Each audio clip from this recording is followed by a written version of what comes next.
Assalamualaikum warahmatullahi wabarakatuh. Salam sejahtera untuk kita semua. Swastiastu, namo buddhaya, salam kebajikan dan salam demokrasi. Saya AS Kambi, Vice Editor and Chief Tribun Timur.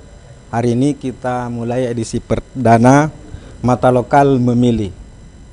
Program Mata Lokal Memilih edisi perdana ini kerjasama Komisi Pemilihan Umum Provinsi Sulawesi Selatan dengan Tribun Timur. Saat ini saya berada di Hotel Mercure dalam Andi Pangeran Petarani, Kota Makassar. Sebentar lagi kita akan mengikuti fokus grup diskusi khusus untuk membahas tentang penataan daerah pemilihan dan alokasi kursi DPRD Sulawesi Selatan pada pemilu 2024. Seperti kita ketahui bahwa Komisi Pemilihan Umum saat ini benar-benar sangat verifikatif, sangat ketat sekali dalam melakukan verifikasi pendataan potensi pemilih dan daftar pemilih, sehingga ada kemungkinan terjadi perubahan-perubahan jumlah wajib pilih yang akan mempengaruhi daerah pemilihan dan mungkin juga akan mempengaruhi ketersediaan kursi di DPRD Provinsi Sulawesi Selatan dan mungkin DPRD Kabupaten Kota di Sulawesi Selatan. Nah, seperti apa nanti FGD kita ini yang sebentar akan diikuti oleh pengurus partai politik, oleh lembaga swadaya masyarakat, non-government ornop, dan beberapa aktivis yang akan hadir di Hotel Mercury ini. Nah, seperti apa FGD kita, apa-apa yang akan dibahas, kita akan ikuti saya lebih lanjut. Nah, Tribuners, sesaat lagi kita akan mengikuti fokus grup diskus penataan daerah pemilihan dan alokasi kursi DPRD Sulawesi Selatan pada pemilu 2024. Nah, seperti apa FGD kita nanti ini? Saya akan berbincang sejenak dengan Komisioner Komisi Pemilihan Umum Provinsi Sulawesi Selatan, Bapak Asram Jaya. Assalamualaikum Pak Asram. Bisa dijelaskan ke Tribuners kita ini acara kita hari ini, FGD kita seperti apa nanti ini Pak Asram? Ini FGD khusus untuk pesertanya adalah partai politik. Partai politik menerima tanggapan, respon dari simulasi penataan dapil yang dilakukan oleh KPU Provinsi, khusus dapil Provinsi Sulawesi Selatan. Jadi nanti dibagi dua sesi, satu untuk pertama untuk partai politik, pemerintah provinsi. Kemudian sesi kedua ada komisi, ormas, dan NGO. Untuk hasil FGD ini nanti seperti apa Pak? FGD ini adalah rangkaian untuk kami menyusun rancangan atau draft penataan dapil yang nanti kita akan uji publik. Oke. Apakah FGD ini akan mempengaruhi data-data yang sudah disiapkan KPU atau seperti apa posisinya? Yang pasti adalah kita menggunakan data awal, dalam hal ini data kependudukan, data agregat kependudukan DAK 2 semester 1 tahun 2022. Oke. Itu yang menjadi rujukan awal. Kemudian kita akan menguji bagaimana rancangan atau simulasi dapil ini dengan 7 prinsip dari penataan dapil seperti yang diatur di PKPU. Ya, oke Tribuners, saya tidak perlu berpanjang lebar dengan Pak Asram Jaya karena acara kita ini sebentar lagi dimulai dan kita akan bersama Komisi Pemilihan Umum Provinsi Sulawesi Selatan di Hotel Mercury ini dari pukul 10.30 waktu Indonesia Tengah sampai mungkin sekitar pukul 16.30 sebentar sore Pak Asram. Dua rangkaian sebentar ini. Jadi jangan kemana-mana, segera kita ikuti pembukanya dan terima kasih banyak Pak Asram. Demikian saya AS Kambi, Vice Editor and Chief Tribun Timur dari Hotel Mercury Jalan Andi Pangeran Petarani, Kota Makassar. Assalamualaikum warahmatullahi wabarakatuh.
Assalamualaikum warahmatullahi wabarakatuh.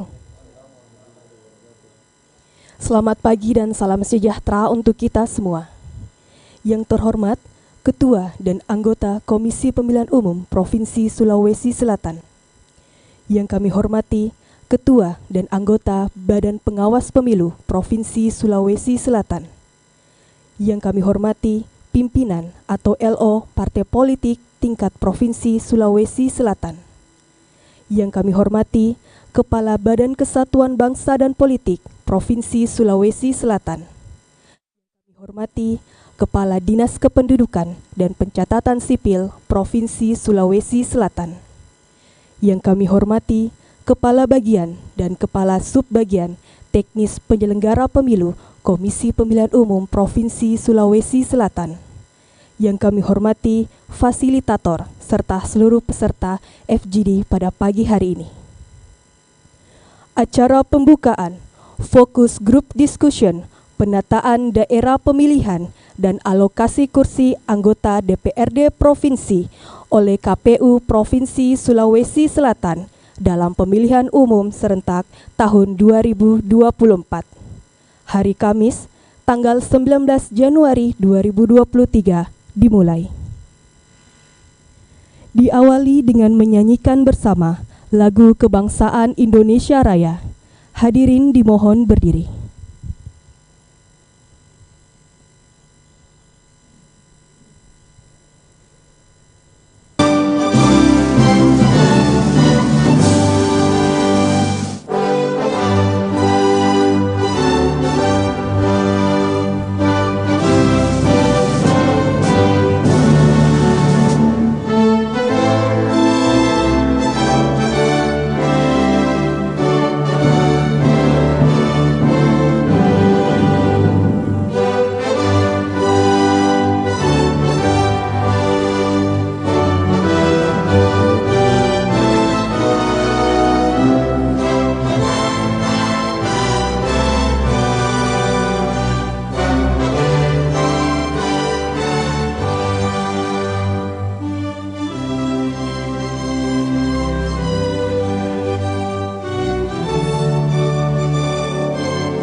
Hadirin disilahkan duduk kembali.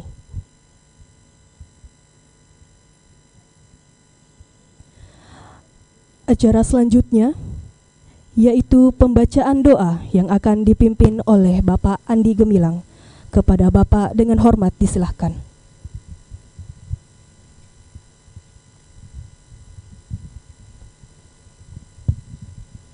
Assalamualaikum warahmatullahi wabarakatuh. Selamat pagi dan salam sejahtera bagi kita semua.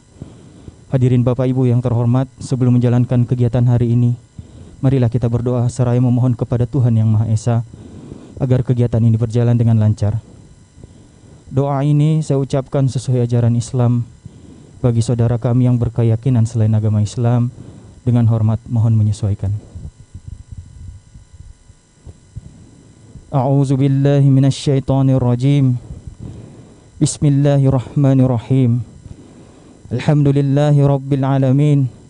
Wassalatu wassalamu ala asrafil anbiya'i wal mursalin sayyidina wa maulana Muhammadin wa ala alihi wa sahbihi ajma'in. Allahumma ya Allah ya Rahman ya Rahim, dengan segala kebesaran-Mu dan keagungan-Mu, kami tak henti-hentinya mengucapkan puji serta syukur atas nikmat dan rahmat-Mu. yang senantiasa diberikan kepada kami sehingga pada pagi hari ini kami dapat hadir bersama dalam rangka kegiatan penataan daerah pemilihan dan alokasi kursi anggota DPRD Provinsi Sulawesi Selatan pemilu tahun 2024. Tiada harapan dan damai kami ya Allah, melainkan mengharap barokah dan ridho-Mu selalu menyertai dalam kegiatan ini, sehingga memberi manfaat dalam pengabdian kepada bangsa, negara, dan masyarakat. Allahumma ya Allah ya Rabbana ya Karim, limpahkanlah kekuatan, kesehatan, serta keselamatan kepada kami, agar tidak ada hambatan suatu apapun sampai selesainya kegiatan pada pagi hari ini. Ya Allah Al-Wahhab, berilah kami karunia, bukalah pikiran kami, lenturkanlah lidah kami, dan berikanlah kepada kami ide-ide cemerlang untuk membangun bangsa ini dengan bimbingan dan ridho-Mu. Ya Allah, ya Ghafur, ampunilah dosa kami, dosa kedua orang tua kami, dosa para pemimpin-pemimpin kami, dosa para pejuang kami, dan dosa para pendahulu-pendahulu kami. Tempatkanlah kami mereka dan semua ini dalam lindungan dan rahmat-Mu. Rabbana zalamna anfusana wa illam taghfir lana wa tarhamna lanakunanna minal khasirin. Rabbana taqabbal minna innaka antas samiul alim wa tub alaina innaka antat tawwabur rahim. Rabbana hab lana min azwajina wa dhurriyyatina qurrata a'yun waj'alna lil muttaqina imama. Rabbana atina fid dunya hasanah wa fil akhirati hasanah wa qina azaban nar. Subhana rabbika rabbil izzati amma yasifun, wassalamun alal mursalin, walhamdulillahi rabbil alamin. Wassalamualaikum warahmatullahi wabarakatuh.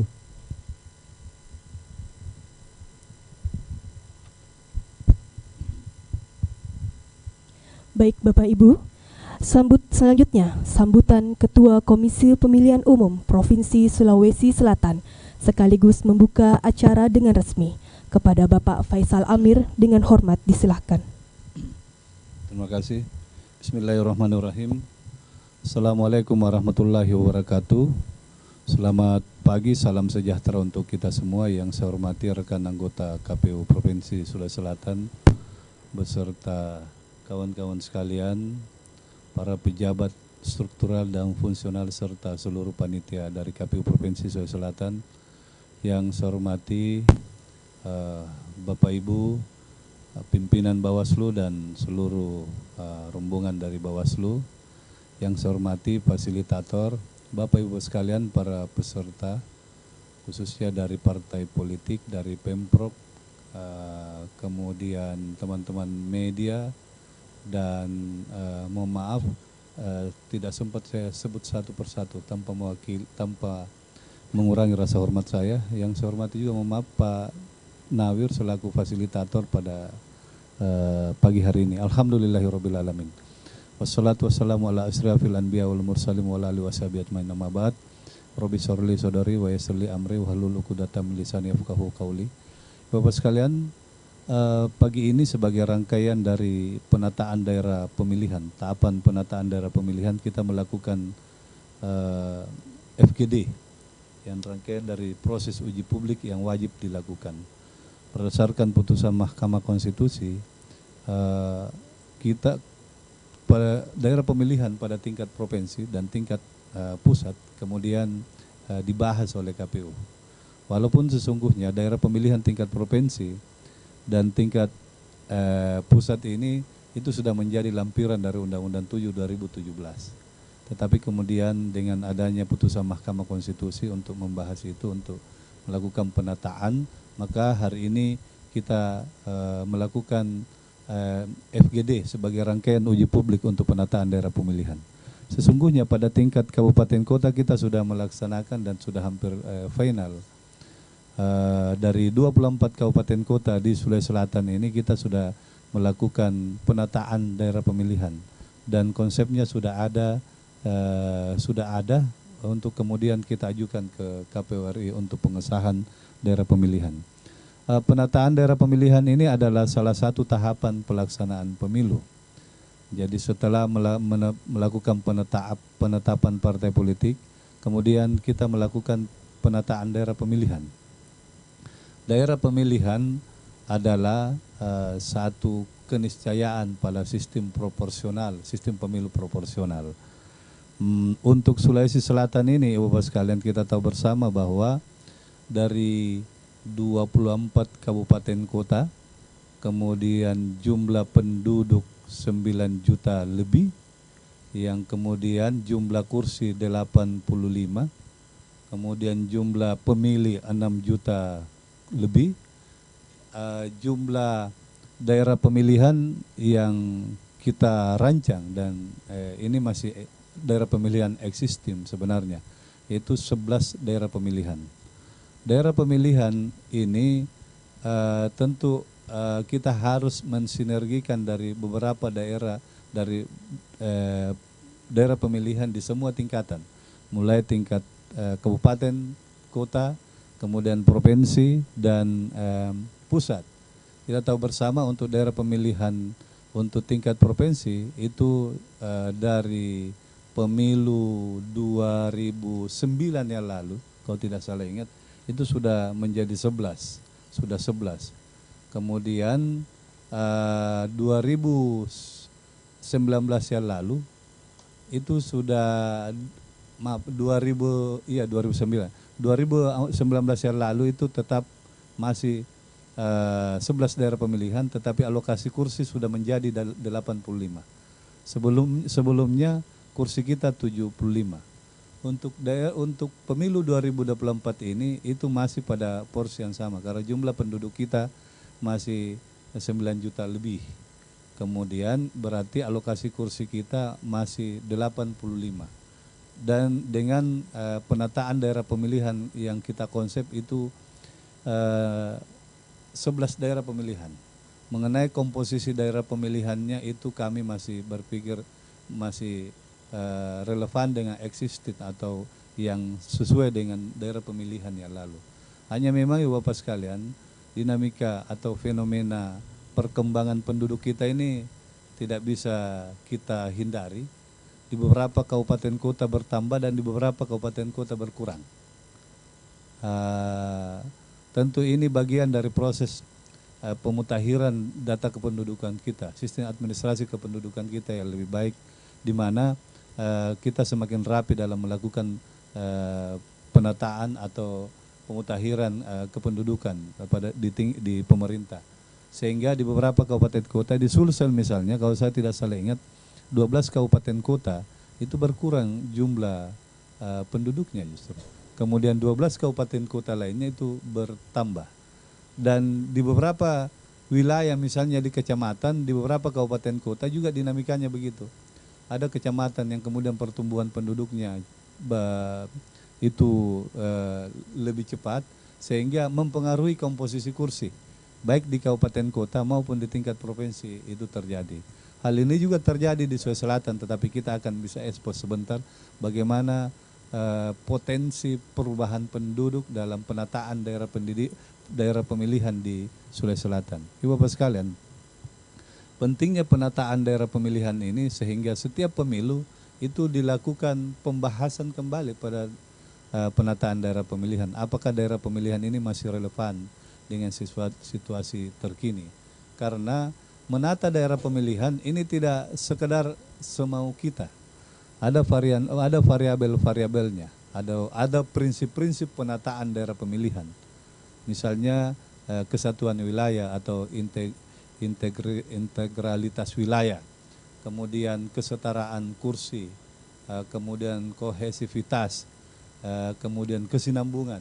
Itu bagian dari prinsip-prinsip penataan daerah pemilihan yang tidak bisa kita abaikan dan termaktub dalam Undang-Undang 7 2017.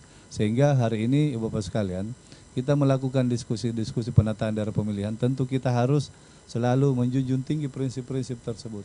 Melakukan penataan daerah pemilihan, kemudian kita punya gagasan terhadap satu daerah pemilihan, harus berpedoman pada prinsip-prinsip penataan daerah pemilihan.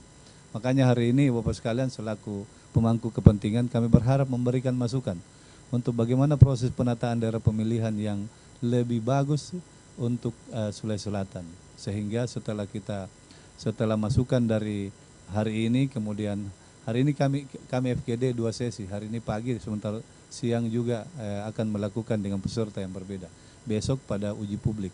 Setelah itu masukan-masukan itu menjadi catatan penting bagi KPU Provinsi Sulawesi Selatan untuk mengajukan daerah pemilihan ke KPU RI untuk kemudian ditetapkan menjadi daerah pemilihan. Daerah pemilihan ini sangat penting karena dari basis daerah pemilihan kemudian partai politik akan menyusun calegnya yang akan dilaksanakan nanti insya Allah pencalonannya pada bulan Mei. Berarti daerah pemilihan harus selesai sebelum masuk pada proses pencalonan atau tahapan pencalonan. Saya kira itu Ibu Bapak sekalian. Saya berharap pada kegiatan ini Ibu Bapak selaku peserta memberikan masukan konstruktif pada penataan daerah pemilihan yang lagi kita lakukan untuk tingkat Provinsi Sulawesi Selatan. Karena ini akan sangat berkontribusi pada kualitas penyelenggaraan pemilu khususnya di Sulawesi Selatan. Makanya masukan Ibu Bapak sekalian sangat penting bagi kami hari ini.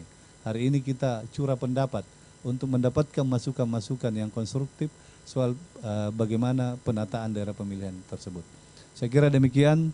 Mohon maaf atas segala kekurangan dan terima kasih atas kehadiran dan perhatian Ibu Bapak sekalian. Terima kasih atas partisipasinya. Dengan ucapan Bismillahirrahmanirrahim, acara ini saya nyatakan dibuka dengan resmi. Wassalamualaikum warahmatullahi wabarakatuh. Acara selanjutnya, arahan anggota Komisi Pemilihan Umum Provinsi Sulawesi Selatan, Divisi Teknis Penyelenggara Pemilu, kepada Bapak Asram Jaya dengan hormat disilahkan. Baik, terima kasih. Assalamualaikum warahmatullahi wabarakatuh. Selamat pagi, salam sejahtera buat kita semua. Yang kami hormati Ketua KPU Provinsi Sulawesi Selatan, seluruh staf KPU Provinsi Sulawesi Selatan. Yang kami hormati Bawaslu Provinsi Sulawesi Selatan yang hadir pada kesempatan kali ini, Ibu Asmaniar, beserta staf. Yang kami hormati dan banggakan pengurus partai politik Sulawesi Selatan yang hadir pada kesempatan kali ini, Pak Nawir sebagai fasilitator kita dalam proses FGD ini, Ibu Bapak kawan-kawan media yang hadir pada kesempatan kali ini. Seperti yang disampaikan Pak Ketua tadi, Pak Faisal Amir, bahwa FGD ini adalah rangkaian kita menuju ke uji publik. Ada dua rangkaian untuk FGD ini dengan peserta yang berbeda. Yang pertama adalah partai politik untuk sesi pagi ini sampai siang, lalu kemudian siang nanti sampai sore itu ada akademisi, ada ormas, dan kemudian ada OMS atau NGO. Nah, kami berharap dalam fokus grup discussion ini ada respon, juga ada tanggapan dari peserta bagaimana melihat rancangan dapil Provinsi Sulawesi Selatan. Yang sebelumnya kami sudah simulasikan dan hasil simulasi itu kami juga sudah sampaikan ke KPU RI. Nah, sebagai informasi awal bahwa simulasi yang kami lakukan ini pertama tentunya merujuk pada data kependudukan kita, di mana data kependudukan kita itu menggunakan DAK 2 semester 1 tahun 2022. Jadi DAK yang resmi yang diserahkan oleh Departemen Dalam Negeri ke KPU RI. Lalu kemudian DAK 2 itu kemudian dituangkan dalam surat keputusan KPU RI nomor 457. Itulah yang kemudian menjadi rujukan di dalam penyusunan dapil untuk kabupaten kota di 24 kabupaten kota di Provinsi Sulawesi Selatan. Nah, itu juga yang kemudian menjadi rujukan data kependudukan yang kami gunakan dalam simulasi penataan dapil untuk Provinsi Sulawesi Selatan. Nah, dari DAK 2 itu memberi kita informasi data bahwa fakta kependudukan kita itu terjadi pengurangan dari yang digunakan data kependudukan di 2019 untuk penataan dapil. Kalau merujuk undang-undang dan PKPU, untuk interval 9 sampai 11 itu alokasi kursinya kan 85. Nah, Sulsel masih di range itu. Nah, cuman dari sisi jumlah ada terjadi pengurangan. Dari tadinya sekitar 9.500.000 itu kemudian menjadi 9.200.000. Ada pengurangan sekitar 266 sekian. Nah, kalau kalau kita menggunakan dasar untuk menentukan alokasi kursi, itu jelas diatur di dalam undang-undang maupun PKPU. Gambarannya begini, jumlah penduduk, katakanlah 9.200.000 ini, yang diatur 9 juta sampai 11 itu kan 11 juta berarti 85 kursi. Jadi 9 juta sekian itu dibagi dengan 85. Hasil dari pembagian jumlah penduduk dengan alokasi kursi itulah bilangan pembagi penduduk, harga satu kursi. Nah, itu yang kami gunakan. Jadi data DAK2 yang diserahkan Depdagri dan kemudian dituangkan dalam keputusan KPU RI nomor 457 itu yang menjadi dasar kami untuk kemudian menentukan bilangan pembagi penduduk yang menjadi dasar atau harga satu kursi untuk dapil. Bilangan pembagi penduduk ini kemudian akan dibawa di tingkat dapil. Itu yang kemudian jadi berapa jumlah penduduk dalam satu dapil itu dibagi dengan BPPD, bilangan pembagi penduduk. Ketemulah beberapa jumlah kursi. Lalu pasti kondisi pembagi hasil pembagian ini tidak habis terbagi semua sisa penduduk itu. Nah, kemudian akan di-ranking siapa sisa penduduknya paling tinggi. Nah, itu yang kemudian menentukan komposisi kursi di masing-masing dapil. Nah, yang kami simulasikan juga untuk dapil Provinsi Sulawesi Selatan itu masih merujuk ke dapil yang lama, existingnya, ya, 2019. Bahwa kemudian ada aturan yang kita gunakan ya dalam hal ini adalah PKPU 6 tahun 2022.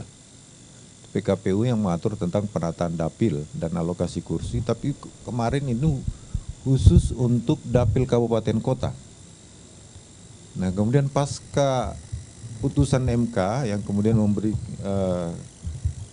tugas kepada KPU untuk menata dapil provinsi dan DPR RI yang sebenarnya menjadi bagian dari lampiran 4 untuk Undang-Undang 7 2017 kemarin ya untuk dapil provinsi maupun RI. Nah, pasca putusan MK itu kami tetap menggunakan dasar untuk melihat penataan dapil ini pada PKPU 6 itu. PKPU 6 tahun 2022 untuk menyusun simulasi dapil. Nah, termasuk dengan prinsip-prinsip penataan dapil. Ada 7 prinsip penataan dapil. Nah, oleh karena itu dari jumlah penduduk yang berangkat dari DAK 2 semester 1 tahun 2022, komposisi di dapil itu kemudian dipotret dengan jumlah penduduk dan berdasarkan BPPD itu ada komposisinya ada yang bergeser. Katakanlah Sulsel 1. Sulsel 1 itu di mana wilayahnya Kota Makassar. Nah, untuk Kota Makassar sendiri jumlah penduduknya itu berkurang sekitar 199 sekian.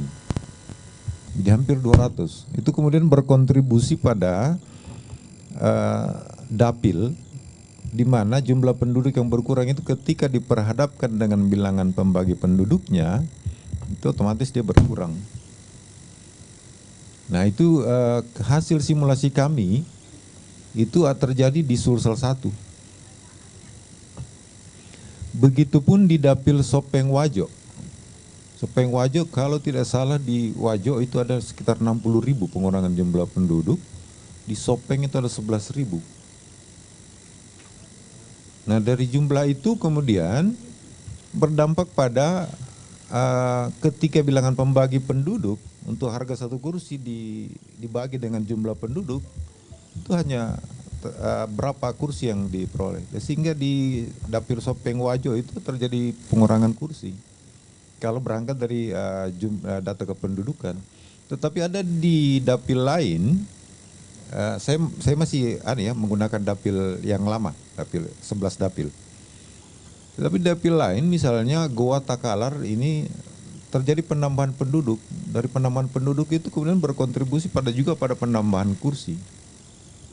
Yang misalnya begini, dampaknya juga salah satunya di Sulawesi Selatan untuk 3 kabupaten itu terjadi penambahan kursi 5. Takalar itu jumlah penduduknya naik dari 30 kursi untuk ke kabupaten naik 35. Di Bantaeng juga begitu, Bantaeng jumlah penduduk naik. Jadi berkontribusi pada penambahan kursi, tadinya 25 jadi 30. Luwu Timur pun begitu, dari 30 kemudian kursinya jadi 35 karena ada penambahan penduduk.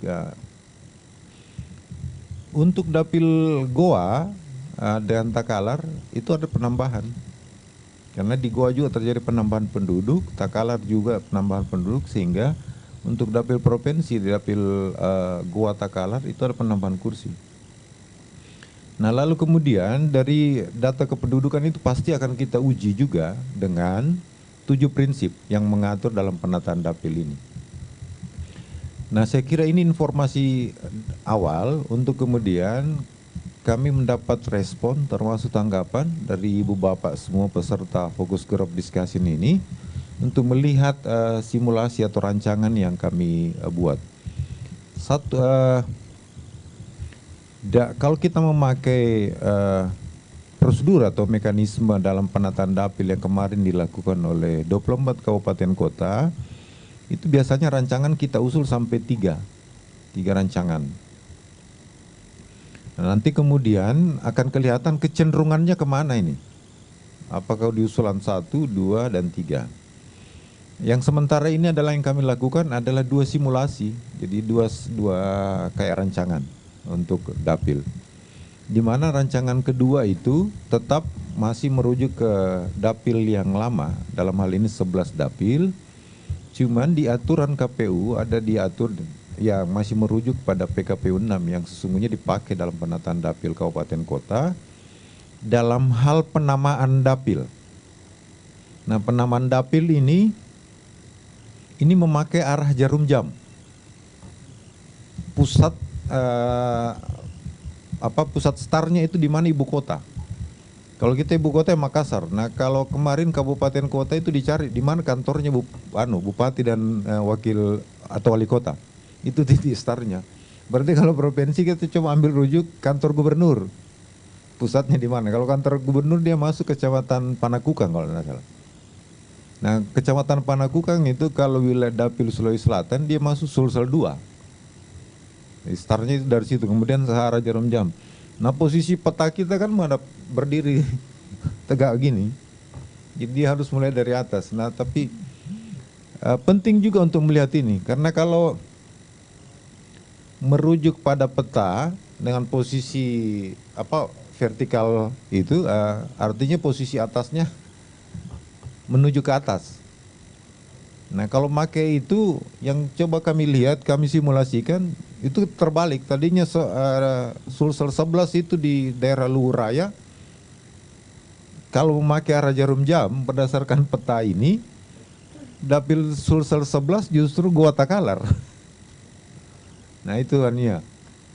Nah ini saya kira sebagai informasi bagaimana kami melakukan simulasi. Oleh karena itu Ibu Bapak kehadirannya penting sekali untuk merespon atau tanggapan atas simulasi yang kami susun. Karena setelah ini akan kami susun dalam bentuk draft rancangan yang kami akan ajukan nanti ke KPU Republik Indonesia. Saya kira itu pengantar dari saya. Nah proses selanjutnya dalam fokus group discussion ini akan dipandu oleh Pak Nawir sebagai fasilitator untuk membuka ruang diskusi, paling tidak melihat rancangan yang kami sudah atau simulasi yang kami sudah susun berdasarkan DAK 2 semester 1 tahun 2022 dengan menggunakan 7 prinsip dalam penataan dapil. Saya kira itu sebagai pengantar atau informasi awal dari kami. Selanjutnya mungkin Pak Nawir akan membantu proses kita dalam diskusi. Dari saya sekian, terima kasih. Assalamualaikum warahmatullahi wabarakatuh. Demikianlah rangkaian acara pembukaan Fokus Group Discussion Penataan Daerah Pemilihan dan Alokasi Kursi Anggota DPRD oleh KPU Provinsi Sulawesi Selatan dalam pemilihan umum serentak tahun 2024. Terima kasih atas perhatiannya.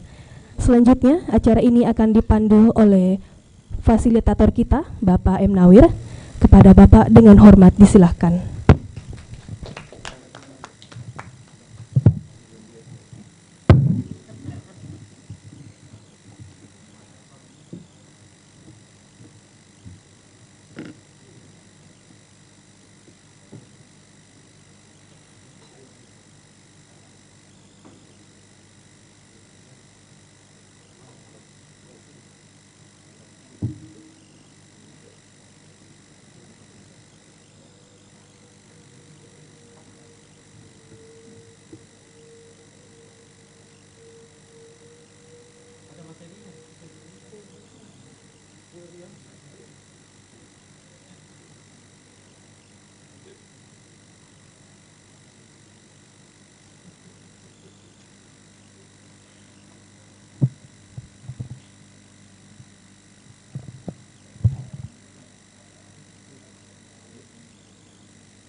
Cek.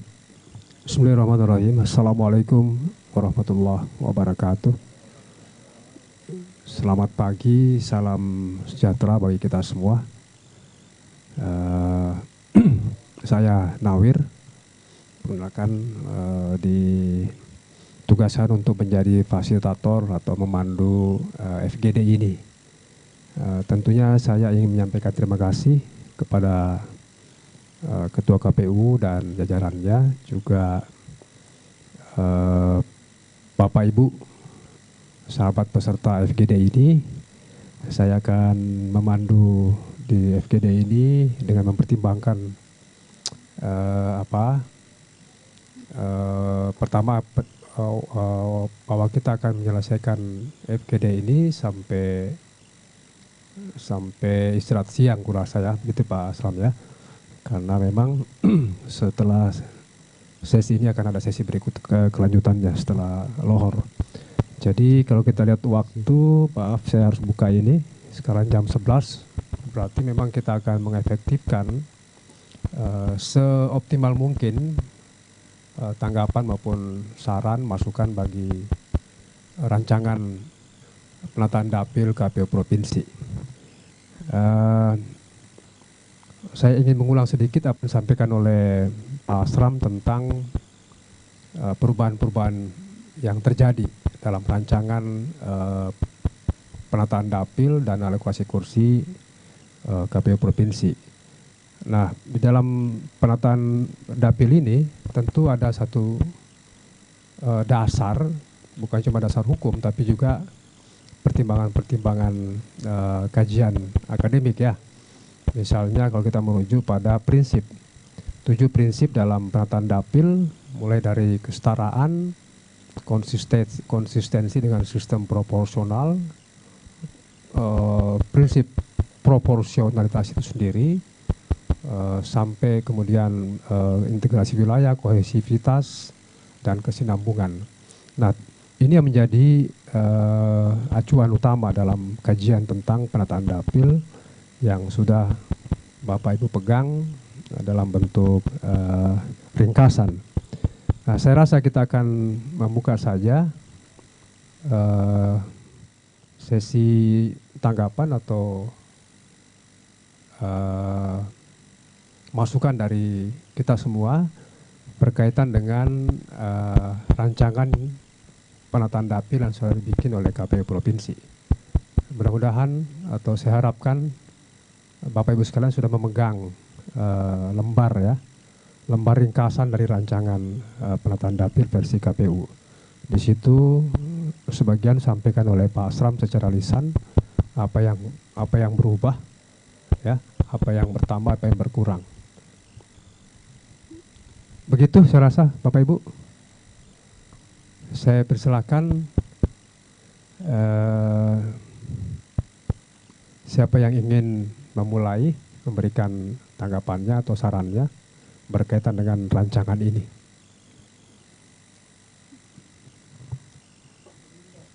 Iya, saya persilakan. Oh, bahannya belum ada.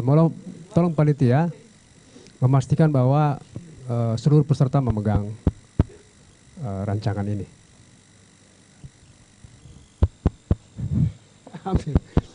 Kalau saya boleh minta penjelasan kah atau membaca situasi dari Dinas Kependudukan Catatan Sipil, apakah hadir perwakilannya? Sebagaimana tadi dijelaskan oleh Pak Asram, komisioner kita ini, bahwa faktor kependudukan, dinamika pendudukan, perubahan komposisi kependudukan, macam-macam yang sangat mempengaruhi penataan dapil kita. Hadirkah yang dari Dinas Pendudukan dan Catatan Sipil? Belum ada ya? Dari Kesbangpol? Ya, kalau ada yang bersampaikan Pak, saya persilakan dulu untuk memberikan pandangannya, tanggapannya berkaitan dengan rancangan KPU ini. Ada 2 rancangan di sini.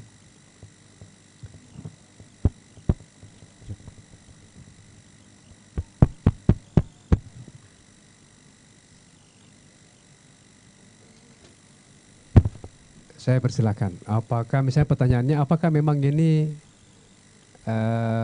katakanlah memenuhi prinsip 7 prinsip misalnya dari versi atau pandangan Kesbangpol. Saya bisa mohon sebutkan nama dengan. Ya.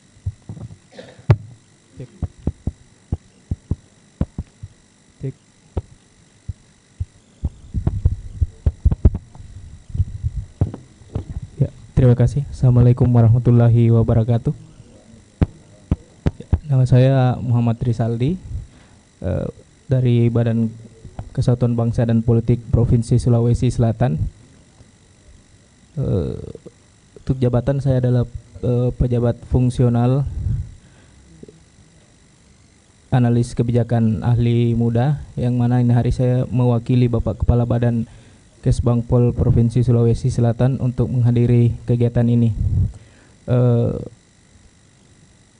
Sesuai dengan materi yang dibagikan dan sesuai dengan PKPU yang saya sudah baca-baca sebelumnya, saya melihat bahwa untuk penataan dapil ini yang menangani terkait pemetaan itu seharusnya diundang juga dari Biro Pemerintahan sebagai pengelola peta administrasi wilayah, dan dari Dinas Capil untuk pencatatan kependudukan. Adapun kami dari Badan Kesatuan Bangsa dan Politik, tugas kami adalah untuk memfasilitasi koordinasi terkait teknis pada saat pelaksanaan tahapan-tahapan pemilu. Biasanya tugas-tugas kami itu untuk melaksanakan rapat-rapat koordinasi, mempertemukan stakeholder antara pelaksana dan pemerintah provinsi dan kabupaten kota. Adapun terkait rancangan ini, saya baru juga melihat rancangan, jadi mungkin setelah ada masukan dari peserta-peserta yang lain, mungkin kami akan memberikan tanggapan. Ya, saya kira demikian. Waalaikumsalam warahmatullahi wabarakatuh. Waalaikumsalam. Ya, kalau begitu kita mendengarkan peserta yang lain, Pak ya. Oke, kita mendengar peserta yang lain. Dari Dukcapil belum hadir. Saya persilakan dulu teman-teman dari Bawaslu memberikan pandangannya.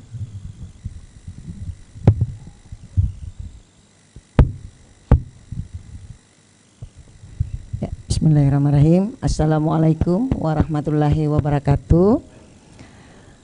Ya, makasih banyak moderator. Nama saya Hasmaniar, kebetulannya mewakili dari Bawaslu Provinsi Sulawesi Selatan. Iya, melihat di sini mungkin saya sebagai Bawaslu karena ini fokus grup diskusi jadi bisa berpendapat mungkin beda dengan uji publik besok. Besok di uji publik mungkin mengawasi, tapi di sini mungkin bisa berpendapat. Jadi melihat dari rancangan pertama dan kedua, ya melihat rancangan pertama hampir sama dengan rancangan 2019 dan rancangan kedua adalah merubah penamaan. Semangat daripada keputusan MK di mana sangat diharapkan bahwa KPU mampu membuat melaksanakan tahapan ini tanpa ada campur tangan yang lain kan. Seperti ada di lampiran 4 kemarin kan, itu adalah keputusan daripada DPR tentunya. Tentu kalau kita berkiblat ke lampiran 4 Undang-Undang nomor 7 itu berarti keputusan itu ada di DPR ya kan. Saya sangat salut itu dengan keputusan MK. Olehnya itu saya melihat dengan rancangan yang kita buat ini ada dari proporsionalitasnya. Ya, saya lihat ini pendapat saya, usulan saja ya Pak. Ini kita lihat di Dapil 11 rancangan pertama nih. Dapil 11 itu di mana Kabupaten Luwu, Kota Palopo, Kabupaten Luwu Utara, Kabupaten Luwu Timur. Yang ingin saya pertanyakan kepada KPU ataukah menjadi diskusi kita pada siang ini adalah di Dapil Sulsel 11 ini, bagaimana jika Dapil 11 ini kita bagi dua seperti Sulsel? Karena kalau kita lihat di Kabupaten Luwu dan Kota Palopo itu jumlah penduduk 557.083, hampir sama dengan jumlah Dapil 10. Di mana Dapil 10 Kabupaten Toraja itu 52672. Sementara kalau Kabupaten Luwu dengan Palopo kita gabung itu 557.083. Kedua, kalau kita gabung umpamanya kita pisah nih yang 4 Kabupaten Luwu dengan Kota Palopo dan Dapil umpamanya Dapil Sulsel 12 Kabupaten Luwu Utara dengan Luwu Timur. Jumlahnya itu 636.682. Jumlah penyatuan Kabupaten Luwu Utara dengan Luwu Timur itu lebih besar daripada Dapil 2 rancangan pertama dan hampir sama dengan jumlah Dapil 8. Nah, kalau kita berpedoman pada 7 prinsip itu, budaya seperti kesetaraan nilai suara memenuhi, ketaatan pada sistem proporsional itu memenuhi. Kalau kita membagi 7 prinsip daripada penyusunan dapil memenuhi menurut saya. Ini yang mungkin perlu analisa lebih jauh lagi pada uji publik nantinya. Cuma ini hanya pemikiran saya ya. Pemikiran saya untuk itu agar supaya ada perubahan sedikit ya.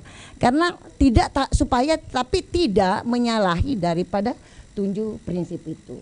Yang kedua yang ingin saya tanyakan juga kepada KPU tentang kohesi, tapi ini mungkin sudah penjabarannya.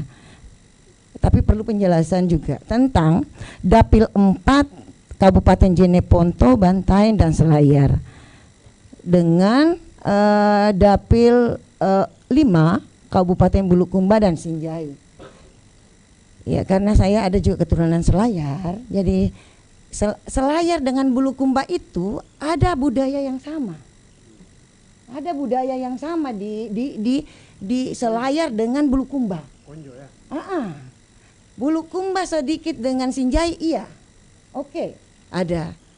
Tapi kalau kita melihat dari lagian juga cakupan wilayahnya berdekatan dibanding kalau kita membuat dapil Jeneponto, Bantaeng dan Selayar.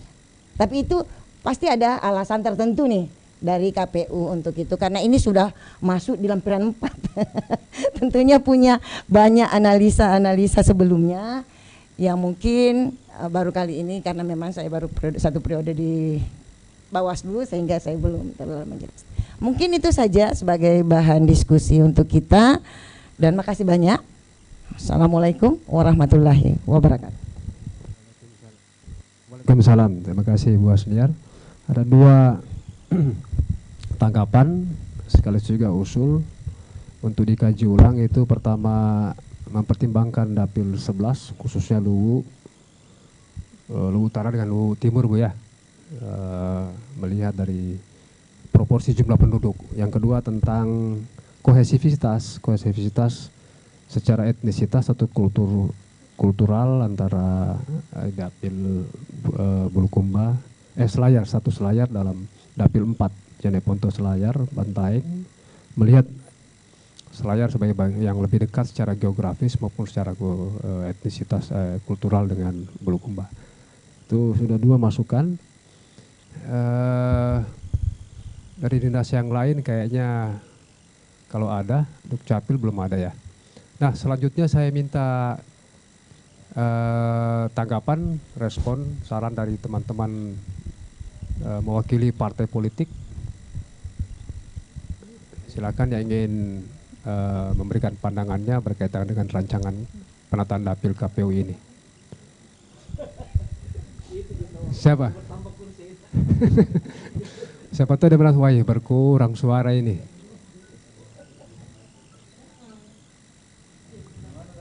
Khususnya yang berkurang, yang bertambah ini, saya persilakan ada pendapat.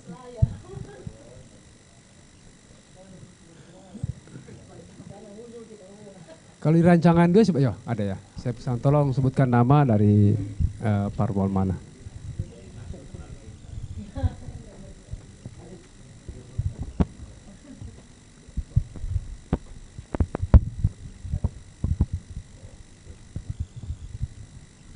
Assalamualaikum warahmatullahi wabarakatuh. Malapiang dari Partai Persatuan Pembangunan Sulawesi Selatan. Yang pertama terkait dengan alokasi kursi di dapil Makassar A yang kalau tidak salah dari 9 kemudian turun menjadi 8. Dengan pertimbangan apa sehingga kemudian diturunkan misalnya. Kalau kemudian mungkin pertimbangannya adalah jumlah penduduk, maka ya bisa jadi kan harusnya terjadi penambahan kursi. Itu yang pertama. Yang kedua, dari pendekatan, saya setuju dengan Ibu tadi dari Bawaslu ya, bahwa dari pendekatan geografis sebenarnya dapil 11 ini kalau bisa ya dipecah menjadi 2 karena kasihan calegnya. Bayangkan kalau dia mulai dari Luwu sampai kemudian menjangkau ke Malili, itu kurang lebih hampir sama dengan kalau dia dari Luwu ke Makassar jaraknya, sehingga bisa jadi dalam hal pergerakan caleg itu sendiri itu kemudian terhambat dari sisi jarak atau waktu, sehingga kalaupun dimungkinkan apakah ini kemudian bisa dibagi menjadi 2 dapil. Ya terserah bagaimana nanti kita kesepakatannya. Yang ketiga, dari sisi pendekatan sosiologi, mungkin memang ada baiknya juga kalau seperti Bulukumba, Selayar,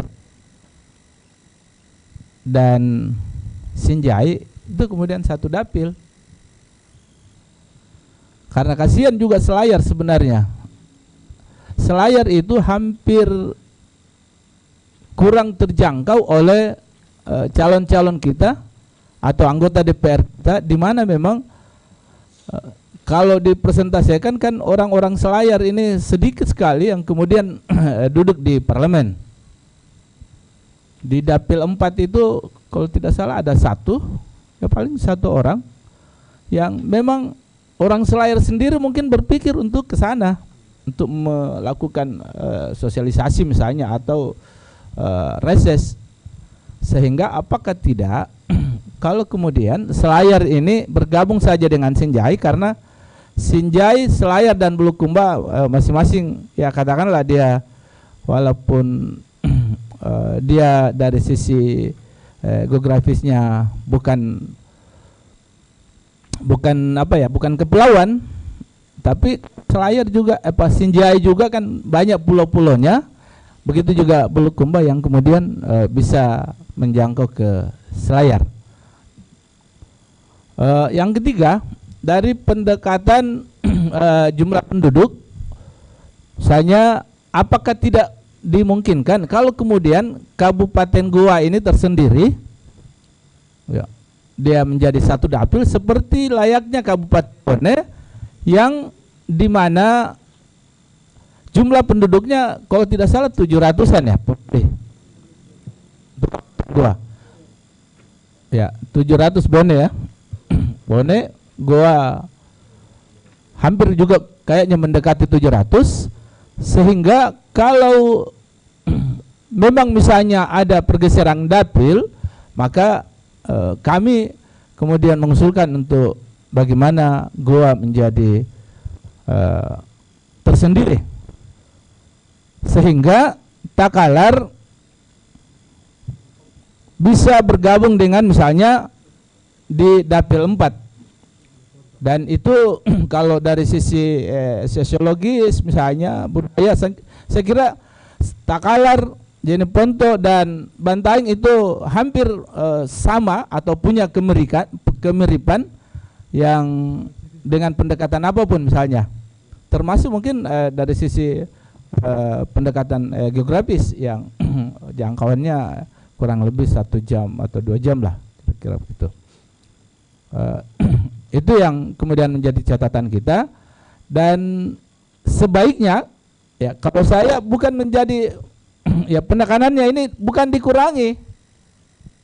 Jadi dapil-dapil yang ada sekarang itu jangan kita kurangi, karena bagaimanapun pasti akan terjadi penambahan penduduk. Ya.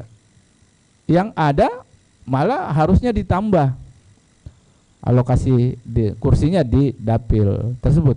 Saya kira untuk sementara sekian. Assalamualaikum warahmatullahi wabarakatuh.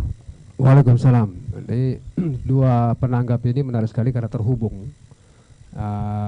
Yang perlu kita kaji bersama itu tentang misalnya pertimbangan kohesivitas kultural dengan geografi ya, integratis wilayah. Misalnya kalau dalam contoh kasus Selayar, mohon tanggapannya ini nanti sebagai masukan bagi KPU. Kalau misalnya Selayar dipisahkan dari Bantaeng, Jeneponto, maka ada konsekuensi harus diisi untuk ada diisi karena mempertimbangkan soal proporsionalitas dengan kesetaraan nilai suara. Misalnya Bulukumba, Selayar, misalnya Bulukumba, Selayar, Sinjai. Coba kita cek ulang apakah dari segi misalnya kesetaraan nilai suara dengan prinsip proporsionalitas kursi dengan jumlah penduduk. Coba kita lihat, karena harus bisa dijelaskan argumentasi seperti itu. Gimana tuh? Misalnya, apakah misalnya tetap sesuai kalau hitungan tak? Itu bagian yang harus disimulasikan oleh KPU apabila memang itu memungkinkan untuk ada penataan ulang. komposisi dapil berdasarkan pertimbangan-pertimbangan 7 prinsip tadi itu. Nah, ini pentingnya FGD ini pikiran-pikiran cerdas, meminjam istilahnya Pak Ketua KPU tadi, sangat dibutuhkan untuk memperbaharui, melengkapi rancangan KPU. Ya, tentu saja ini akan menjadi usulan ke KPU RI ya. Ya, apakah ada yang bisa mempertajam lagi kajian kita tentang 2 soal yang disampaikan oleh penanggap tadi dari Bawaslu dengan dari perwakilan peserta pemilu dari P3 tentang Dapil 11 dengan Dapil 4 berkaitan dengan integritas wilayah, kohesivitas, dengan juga mempertimbangkan kembali aspek proporsionalitas gitu ya. Begitu yang harus kita ada yang mau lagi memperdalam ini, masih memperkuat argumentasi ini. Nah, inilah kita diskusikan secara terfokus. Ada yang ingin berpendapat? Silakan. Dari, nah mungkin saya absen lah ya. Jangan saya absen. Ya. Kalau tidak ada, saya minta komentar dulu dari KPU tentang pertimbangan keberimbangan, kesesuaian antara aspek kesetaraan nilai suara, proporsionalitas, karena ini dalam prinsip ini ada 2 di situ, konsistensi kita sebagai penganut sistem proporsional dengan prinsip proporsionalitas itu sendiri. Integritas wilayah dan kohesivitas. Jadi 1, 2, prinsip 1, 2, 3, 6. Gitu. Gitu Pak Selam ya. Kita coba. Tapi sebelum ke KPU saya mohon peserta yang lain dari peserta pemilu yang lain, adakah yang ingin menyampaikan soal ini? Atau apakah teman-teman yang peserta pemilu yang lain sependapat dengan pandangan atau pendapat dari Pak Tabe, Pak Malakian ya dari P3.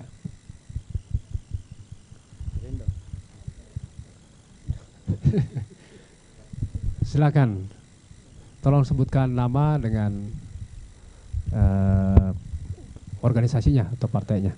Bismillahirrahmanirrahim. Assalamualaikum warahmatullahi wabarakatuh. Selamat siang, salam sejahtera untuk kita semua. Saya Haikal dari Partai Kebangkitan Bangsa, nomornya nomor 1. Nah, terkait dengan simulasi daerah pemilihan ini, kalau saya lihat yang disodorkan ke kita itu sebenarnya antara yang simulasi pertama dan kedua itu sebenarnya yang berubah itu arah jarum jamnya saja. Kemudian yang berubah memang karena memang harus berubah karena ada pengurangan jumlah penduduk, misalnya di Makassar, di Sulawesi Selatan, di Sulsel 1, lalu nambah di Sulawesi Selatan 3 dulu, Gua Takalar, kemudian ada juga pengurangan di Sulsel 7, Sulsel 7 atau 8 itu dulu ya? 8, Sopeng Wajo, lalu bertambah di Sulsel 6, dari Maros ke Parepare. Ya, kalau soal berapa jumlah kursi per dapil, kan formulasinya sudah jelas. Jadi kalau saya sih tidak masalah soal itu. Misalnya dari Sulsel A berkurang dari dulu jadi sekarang jadi 8 dulu 9, ya memang formulasinya begitu, regulasinya begitu. Kecuali kalau kita mau rubah regulasi soal formulasi kursi boleh juga, tapi kan lama lagi. Nah, berikutnya kalau hanya soal penamaan dapil berdasarkan, Waalaikumsalam warahmatullahi wabarakatuh, berdasarkan putaran jarum jam tidak ada masalah juga. Nah cuman memang kalau misalkan mau diusulkan pemecahan dapil, kalau saya dengan sahabat-sahabat dari P3 dan dari Bawaslu tidak sepaham. Jadi dengan yang ada sekarang ini menurut saya ini sudah lumayan, karena misalnya kalau ditarik dari beberapa prinsip itu lebih dekat prinsip-prinsip yang ada itu dengan pemetaan dapil sekarang. Misalnya kalau kita bilang dapil Luhur Raya, kalau alasannya soal jarak, sebenarnya tidak juga. Jarak di Luhur Raya itu tidak terlalu jauh. Bahkan kalau dipecah itu jadinya ribet nanti. Karena akan berhitung soal proporsionalnya, ya, pembagiannya, betul Pak, pembagiannya yang susah, itu saya maksud. Sama misalnya kalau Selayar mau ditarik ke Bulukumba atau dan seterusnya, itu akan repot juga. Kalau ada kalau ada yang mengatakan bahwa secara kohesivitas antara Bulukumba dengan Selayar itu lebih dekat dari misalnya Bulukumba ke Selayar ke Bantaeng dan sekitarnya, belum tentu Pak. Itu belum tentu kalau kita mau debat histori ya, debat sejarah, debat dan sebagainya lah. Makanya kalau kesimpulan saya untuk saat ini bisa menerima situasi dapil yang ada sekarang, terserah mau yang simulasi 1 atau simulasi 2. Karena ini hanya perbedaan jumlah kursi saja dan penamaan dapilnya kalau diputar pakai jarum jam. Tapi kalau mau pecah dapil lagi, wah ini ruwet. Kita akan berdiskusi keras kalau soal itu. Wih, panjang itu Pak, saya kira panjang. Betul. Nah, ya kalau dari PKB melihatnya begitu. Tapi tidak apa-apa kita berbeda, kata Gus Dur, yang penting kita paham di mana kita berbeda. Saya kira begitu dari kami, dari saya. Wallahul muwaffiq ila aqwamit thoriq. Wassalamualaikum warahmatullahi wabarakatuh. Waalaikumsalam warahmatullahi wabarakatuh. Iya, satu pendapat yang memperkaya pemahaman kita. Jadi saya tidak melihatnya sebagai satu kontradiksi, tapi memperkaya dalam memandang 7 prinsip ini dalam dalam prakteknya sebagaimana dirancang oleh KPU. Yang paling pokok kan bahwa apa yang dirancang oleh KPU baik 1 maupun 2 itu kita paham, dan baik secara dasar hukum, dasar logisnya, pertimbangan-pertimbangan prinsip. Nah, kita akan memperkaya itu sebagai usulan. Sangat menarik. Nah, saya tadi lupa juga, teman dari P3 juga menyebut tentang Kota Makassar. Tadi KPU menyebutkan bahwa berdasarkan data penduduk ada berkurang hampir 200.000 Pak ya. Nah, sangat menarik ini, ada daerah yang seperti Kota Makassar drastis berkurang sampai 1 kecamatan sebetulnya kalau sudah lebih dari 100.000 itu, tapi ada yang bertambah seperti Gua Takalar, Luwu Timur. Nah itu juga satu keadaan bahwa ternyata memang di luar dari kontestasi politik ada juga migrasi dinamika kependudukan meskipun tidak ada bencana. Tapi misalnya sebagian Kota Makassar pergi bermukim di Moncoloy misalnya kan, real estate di mana-mana, bisa juga mempengaruhi mengapa kok sampai 200.000 kita ini kekurangan penduduk di Kota Makassar. Yang menarik bahwa secara legowo kita menerima bahwa kalau kita berdasarkan data penduduk seperti disebut oleh Bung Haikal tadi itu, ya sudah seperti itu memang pergerakan penduduk mempengaruhi komposisi bilangan pembagi pemilih gitu ya. Akhirnya mempengaruhi juga soal jumlah kursi. Apakah ada yang ingin memperkaya pengetahuan kita semua berkaitan dengan rancangan ini? Saya persilahkan yang ingin berpendapat. Ya, teman dari Bawaslu masih ada.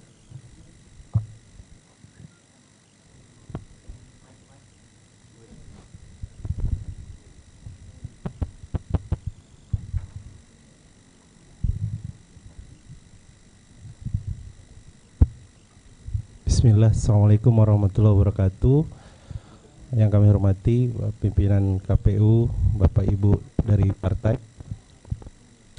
Kalau melihat 7 prinsip yang digunakan dalam penataan dapil dan alokasi kursi ini bisa kita petakan menjadi 2 pendekatan, di mana 3 prinsip itu pendekatannya menggunakan kuantitatif dan 4 prinsip menggunakan pendekatan kualitatif. Kajiannya mendalam, apalagi ada terkait budaya dan hal-hal lain.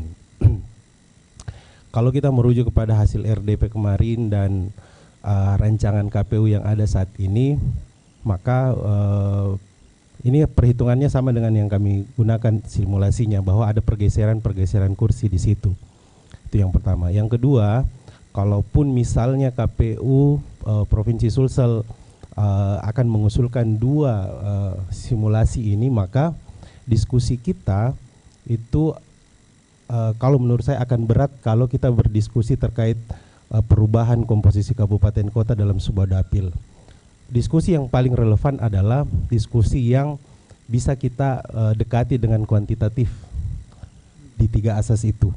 Kalau misalnya dari 2 simulasi yang digunakan oleh KPU, teman-teman KPU, dari misalnya prinsip kesetaraan nilai suara, ketaatan pada sistem pemilu yang proporsionalitas dan proporsionalitas itu sendiri, maka ada yang memang tidak terpenuhi di situ. Sampai perhitungan kami ada kelebihan sekitar 0,58% terkait dengan kesetaraan nilai suara. Itu terjadi di dapil, kalau perhitungan kami di dapil Bulukumba Sinjai, di mana kalau kesetaraan nilai suara itu ambang batas yang dimaklumkan mulai dari 90% sampai dengan 110%. Nah, di situ ada kelebihan 0,59%. Kalau dibulatkan menjadi 1%. Artinya di situ di Bulukumba Sinjai itu dengan perhitungan kita 6 kursi itu adalah kategorinya over represented. Artinya orang-orang di sana kelebihan yang wakili di provinsi, kelebihan setengah orang.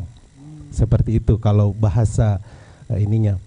Kalau pertanyaan kami, ada tidak peluang overrepresented itu kursinya digeser ke dapil yang masih ketika kita geser masih berada di ambang batas itu, apakah dia utamanya di bawah 100%.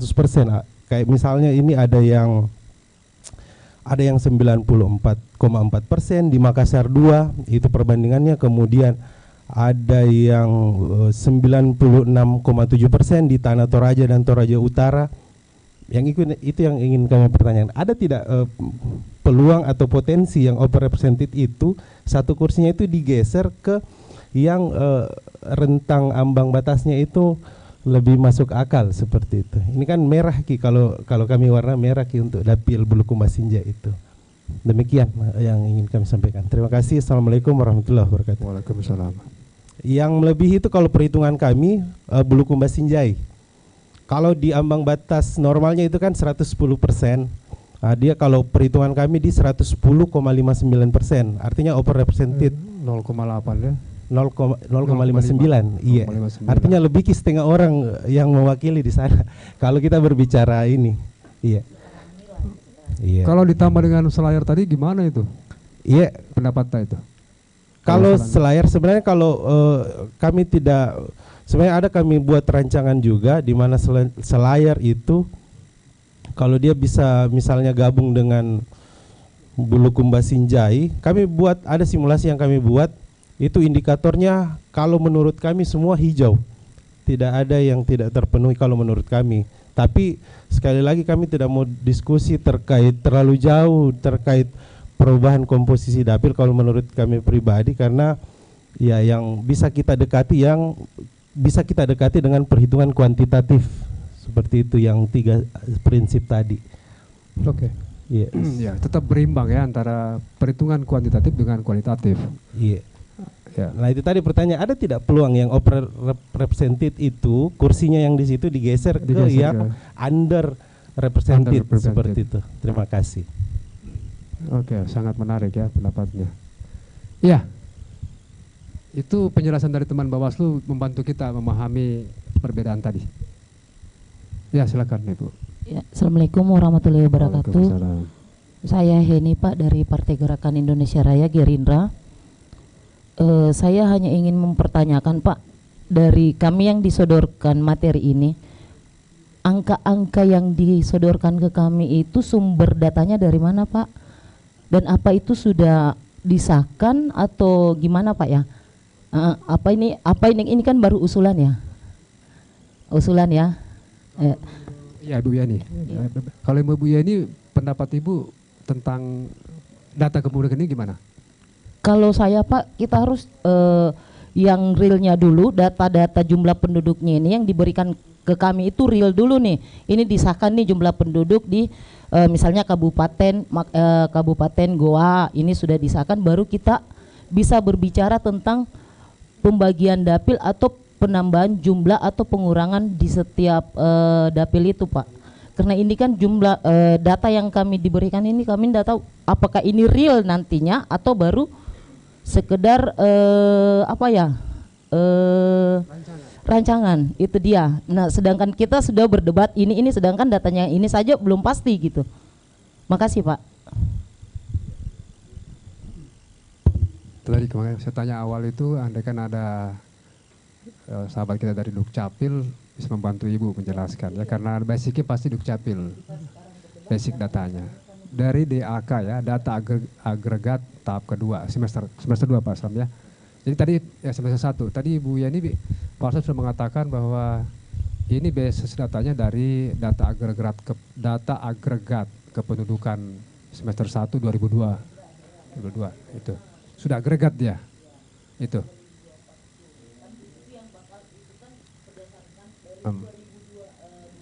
Dua. Iya 24. Yang 2024-nya itu berubah, dan kalau kita ambil data 2022 berarti 2023, 2024 ini data 2024. Sedangkan itu belum kita lewati. Oh gitu. Saya paham. Ya. Oke, terima kasih Bu Yani. Ini masukan juga ini. Saya persilakan kalau masih ada yang ingin menyampaikan pandangan dan usulannya.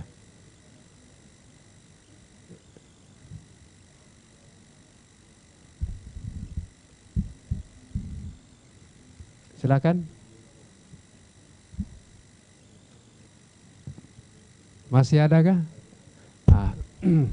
Sebelum, saya tadi kan awalnya dari Pak Rizal ya, dari Kesbangpol. Nah ini teman-teman ini sudah menyampaikan pendapat.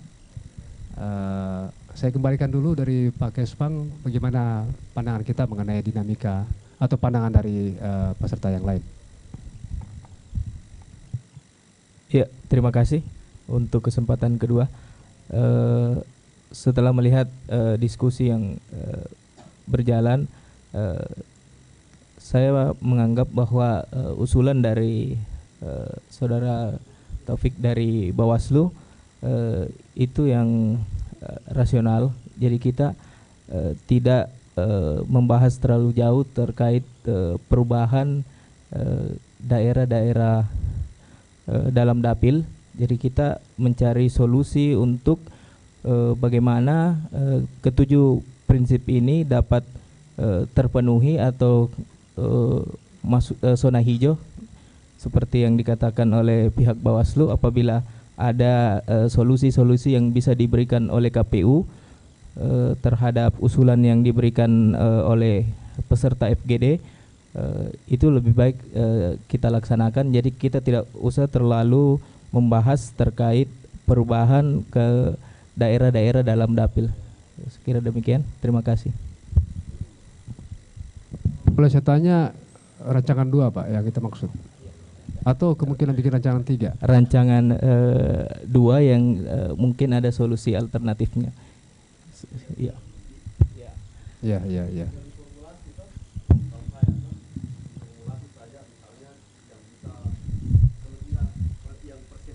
Kelebihan di 0,59% di dapil Sulsel 5 itu Bulukumba Sinjai. Kalau mau ditarik dipindahkan kemana. Tapi kita sama-sama formulasi tuh, jangan sampai salah formulasi nanti. Nah, kalau misalnya mau dipindahkan ke Makassar B, tentu kami senang sekali. Atau kemana, tidak ada masalah toh. Tapi sama-sama diformulasi dulu, jangan sampai kita salah. Hitung dulu baik-baik toh. Kalau mau model begitu, jadi misalnya kelebihan ini yang paling pas ditaruh di mana? Kalau misalnya itu dianggap lebih sekian persen. Saya setuju itu kalau dihitung begitu. Karena kalau yang lain pasti lama. Iya. Ya, terima kasih. Nah, sejauh ini saya catat dulu. Yang pertama itu peserta ada usulan, mungkin di waktu biro pemerintahan Pak ya, usulan pakai Spangpol. Dia menghadirkan juga biro pemerintahan, itu masukan buat teman penyelenggara. Yang kedua secara umum dulu tentang perubahan-perubahan dapil itu sedapat mungkin mempertimbangkan juga aspek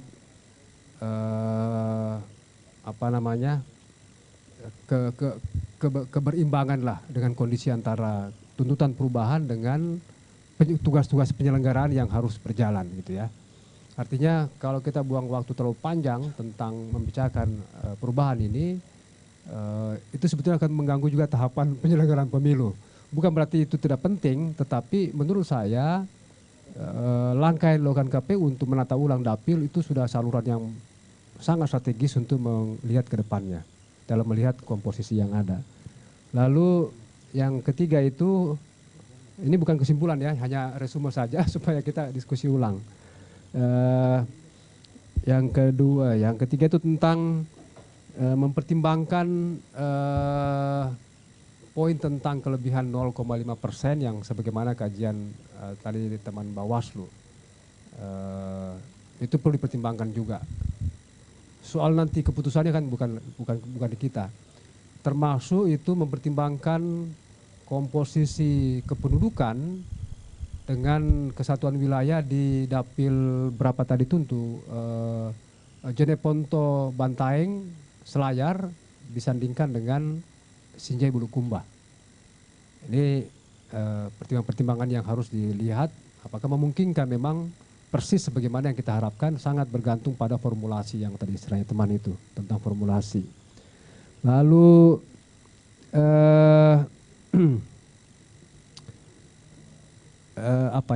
Lu Utara, Lu Timur juga itu menjadi topik tadi oleh pembicara ini, meskipun di situ ada pertimbangan lain misalnya soal aksesibilitas, tetapi ternyata memang aksesibilitas itu sebetulnya tergantung juga pada kemampuan dari masing-masing peserta pemilu. Tentu itu termasuk dalam aspek infrastruktur itu misalnya ada dalam prinsip integritas wilayah. Tetapi memang secara samping itu juga ada kohesivitas wilayah. Tentu kita mengecek apakah memang aksesibilitas transportasi atau infrastruktur di wilayah dapil ini memang sungguh-sungguh akan menyulitkan atau merepotkan dari segi misalnya penyelenggaraan pemilu atau misalnya peserta pemilu gitu ya. Lalu tentang ini koreksi sedikit, butuh klarifikasi juga data ini dari Bu Yani terakhir tentang prinsip dalam statistik itu yang diumumkan hari ini sebetulnya data yang tahun kemarin, gitu ya, 2002. Dan kemungkinan juga di tahun depan ada lagi pergeseran, muncul lagi semester 2, gitu ya datanya, kayak begitu. Untuk sementara itu yang bisa saya catat, sebagai saya kembalikan ke Bapak Ibu sekalian semua, apakah masih ada yang perlu kita kaji ulang? Tolong sebutkan nama dengan asal organisasinya. Bismillah. Assalamualaikum warahmatullahi wabarakatuh. Nama saya Hasanuddin dari Partai Persatuan Indonesia atau Perindo. Dari simulasi yang ditawarkan KPU, saya kira ada 4 dapil sebenarnya yang jadi yang perlu digarisbawahi karena ada perubahan. Yang lain itu tidak ada persoalan, kecuali ada tawaran tadi dari Bawaslu soal kelebihan perwakilan dari Dapil Bulukumba Sejai. Yang pertama dapil yang berubah itu Dapil Makassar yang notabene-nya dulu 9 jadi 8, Makassar 1. Artinya nantinya di situ ada 9 incumbent memperebutkan sisa 8 kursi. Jadi akan terjadi 1 incumbent akan hilang. Belum yang baru. Terus kursinya pindah ke Dapil Goa Takalar. Yang dulunya jadi dari 9 jadi 10. Begitu juga di Dapil 6 Maros sampai Baru, dulunya 9 jadi 10. Yang diambil kursi dari Dapil Sopeng Wajo yang dulunya 7 jadi 6. Kalau menurut saya sih kalau secara aturan tidak menyalahi, karena berbicara soal kuantitatif, ada pengurangan jumlah penduduk sehingga dikurangi jumlah kursi, jadi dipindah ke dapil yang bertambah penduduknya. Saya kira itu tidak ada soal. Karena komposisi yang ditawarkan tidak ada berubah secara signifikan. Cuma jumlah kursi dari dapil ini, dapil A pindah ke dapil yang satunya. Kalau saya kira KPU sudah mengkaji secara mendalam kenapa harus pindah kursi satu ke dapil yang lain. Jadi saya kira tidak ada persoalan simulasi yang ditawarkan ini. Kalau dari 2 simulasi komposisi kursi sama saja, cuma yang berbeda cuma nomor penamaan dapil. Ya, jadi biasa menjadi perdebatan itu jumlah kursi. Kalau jumlah daerah yang dipindahkan ke dapil mana itu perlu kajian-kajian agak mendalam, karena pendekatan prinsip itu yang harus kita kaji, mulai dari prinsip misalnya geografis, prinsip historisnya, itu perlu semua kajian-kajian yang mendalam. Saya kira kita tidak usah masuk, saya sepakat dengan Bawaslu, tidak usah masuk di wilayah itu. Kalau secara kuantitatif itu sudah sesuai, kenapa tidak kita rekomendasikan forum ini aja yang ditawarkan ke KPU RI untuk menjadi rujukan. Rancangan 2 atau bikin rancangan baru? Ini saja dari 2 rancangan simulasi yang ditawarkan KPU. Kalau secara aturan jumlah penduduk kenapa harus dikurangi, kenapa harus ditambah, itu sudah memenuhi, kenapa tidak? Itu saja mungkin. Kalau perdebatan lainnya saya kira perlu waktu lama. Ya, KPU mungkin perlu memfasilitasi kita lebih banyak waktu untuk itu. Tapi kalau secara aturan ini sudah memenuhi, saya kira ya kita sepakat ini saja. Kecuali ada yang tidak sepakat perpindahan jumlah kursi ini. Ya, perlu simulasi, perlu pemikiran seperti apa kira-kira, misalnya dapil 1 kursinya hilang. Padahal jumlah penduduknya sudah berkurang. Kan secara aturan mungkin tidak bisa menambah kursi lagi. Kalau tadi ditampilkan sisa 800 ribuan penduduknya, yang jumlah 10 kursi itu 1 juta ke atas. Ya, kan tidak mungkin ditambah kursinya ke situ kalau secara aturan jumlah penduduknya sudah berkurang. Ya otomatis, karena ya otomatis akan dikurangi. Jadi bukan karena misalnya perlunya dikurangi, memang berkurang. Ya, berkurang jumlah penduduknya. Saya kira itu tidak bisa diperdebatkan, dan itu data dari lembaga yang berwenang untuk mengeluarkan itu. Saya kira seperti itu. Ya. Terima kasih. Ya, terima kasih dari Perindo. Yang lain? Silakan Pak, silakan. Masih ada waktu. Bismillahirrahmanirrahim. Assalamualaikum warahmatullahi wabarakatuh. Saya Nugra Amir, Pak, dari Partai Golkar. Saya bolak-balik tadi buka file ini dari simulasi 1 dan simulasi 2 ini yang berbeda cuma nama dapil. Yang tadinya dapil 1, 2, dapil 6 berubah jadi dapil 3 karena berdasarkan clockwise atau arah putaran jarum jam. Itu perbedaan yang sangat prinsip dari file yang kita dikasih ini. Itu pertama, artinya Bapak Ibu semua yang ada di ruangan ini sudah paham poin utama perbedaan dari simulasi 1 dan simulasi 2 cuma persoalan penamaan dapil yang tadinya tidak berdasarkan clockwise berubah menjadi clockwise.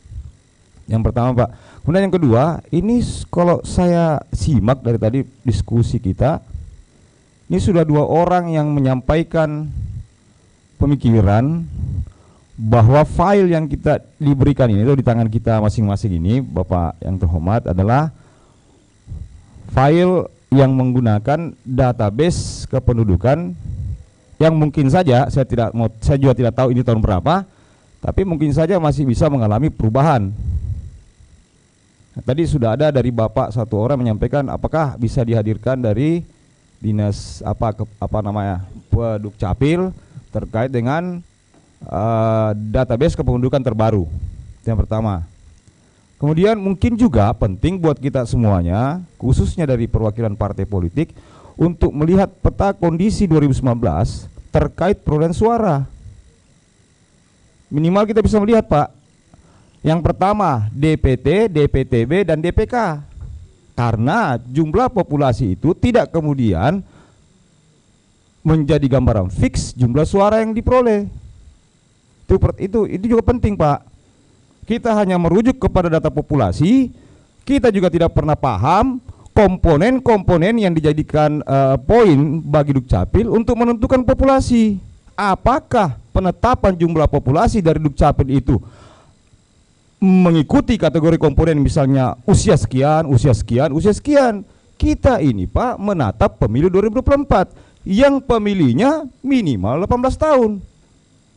Itu yang pertama. Tapi apapun itu, kalau PKPU-nya sudah menetapkan bahwa jumlah penduduk atau populasi yang menjadi dasar penetapan jumlah kursi, it's okay. Tidak kita bisa bantah, kecuali kita gugat di MK. Tapi setidaknya bagi kami dari partai politik ya Bu ya, kita mau tahu gambaran DPT itu berapa, sehingga penetapan jumlah kursi yang berdasarkan tadi jumlah populasi itu kita bisa ukur-ukur dan hitung-hitung partai kita masing-masing Pak. Kalau hanya jumlah populasi yang komponennya juga masuk anak 15 tahun, ya nggak bisa lah jadi dasar ukuran. Tapi kalau itu menjadi poin yang sudah ditetapkan dalam undang-undang atau PKPU, saya ulangi lagi, tidak bisa kita bilang apa-apa bahwa itu menjadi dasar dalam aspek penetapan jumlah kursi, clear. Tapi bahwa real di lapangan dalam kontestasi pemilu itu yang menjadi dasar kita hitung kan DPT Pak, DPTB dan DPK. Kita menghitung totalnya di dapil 1 sampai dapil 11. Sehingga kami di partai politik bisa mengukur. Tapi sekali lagi penetapan DPT, DPTB, dan DPK itu kan tentu kembali lagi merujuk ke data terbaru BPS Pak tentang populasi dari Dukcapil. Jadi FGD kita hari ini alhamdulillah dapat snack, dapat makan siang. Oh maaf Pak, saya ngomong gitu Pak, maaf lillahi ta'ala Pak. Tapi yang jelas bahwa kami dapat gambaran Pak, bahwa ini menjadi sangat baik buat kami, bahwa beginilah kondisi pemetaan secara geografis. Ada 7 prinsip yang juga ternyata sangat terbuka, transparan, bahwa ada dua Pak, kalau saya tidak salah tadi, ya Pak ya, ada 2 yang tidak terpenuhi, ya Pak ya, ada 2 ya tidak terpenuhi. Yang pertama aspek, sorry Pak mataku sudah kuat, faktor iya Pak, ada kacamata jadi begini malam Ki. Tapi ada anak muda di sampingku. Yang pertama tidak terpenuhi apa? Kesetaraan nilai suara. Kemudian yang kedua tidak terpenuhi apa? Integralitas wilayah. Iya Pak. Itu dia. Waduh, sorry Pak. Cau mata.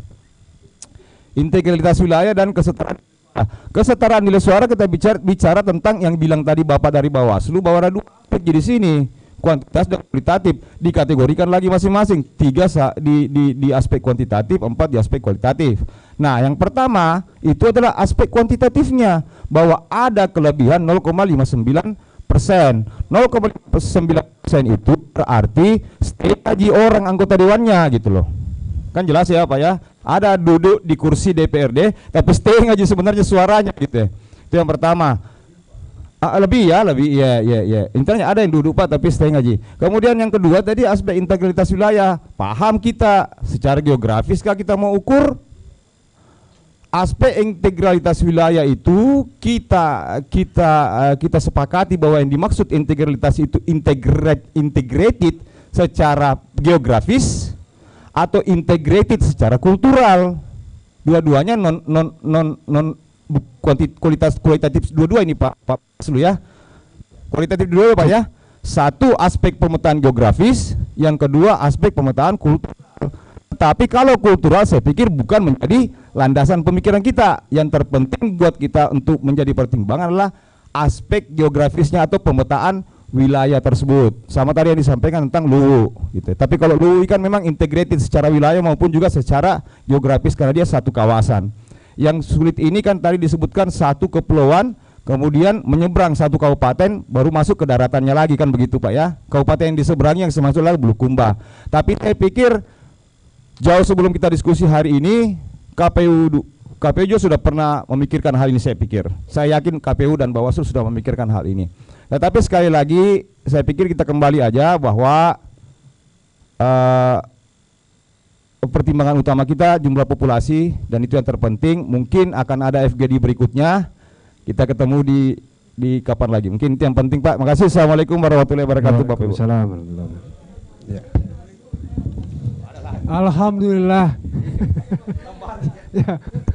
Syukuri juga kita bisa ketemu dan bisa ngopi bareng-bareng. Itu luar biasa juga itu. Saya persilakan dari yang kata tadi.